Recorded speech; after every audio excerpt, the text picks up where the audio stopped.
Les généraux ukrainiens ont averti qu'il manquait de réserves pour stopper l'attaque dévastatrice de la Russie à Kharkiv.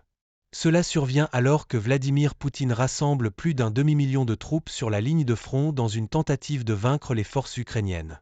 L'armée ukrainienne a admis qu'elle peinait à freiner l'avancée dans le nord-est du pays. Le général Kirilo Budanov, chef du renseignement militaire de Kiev, a déclaré « Nous avons utilisé tout ce que nous avions à notre disposition. Malheureusement, nous n'avons plus de réserve. » Les troupes de Poutine ont capturé plusieurs kilomètres de terrain dans leurs avancées les plus rapides depuis des mois. Le Blitz, qui est censé être la première phase de l'offensive estivale de la Russie, est conçu pour épuiser les défenseurs ukrainiens. Kiev a déclaré que l'avancée russe semblait s'être arrêtée la nuit précédente, mais face à la force de 500 000 troupes de Poutine, elle a averti que cela pourrait changer rapidement.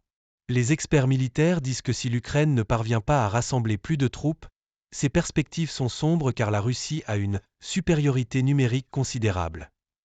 Les pays alliés devront peut-être reconstituer les réserves. L'Ukraine ne peut pas frapper les forces russes qui se rassemblent juste au-delà de la frontière, car les États-Unis lui ont interdit d'utiliser ces armes comme les roquettes HIMARS sur le territoire ennemi. Et les experts croient que cela a permis aux Russes de se regrouper librement. Les armes américaines sont les seules qui peuvent briser les forces russes, mais elles viennent à peine d'arriver sur la ligne de front.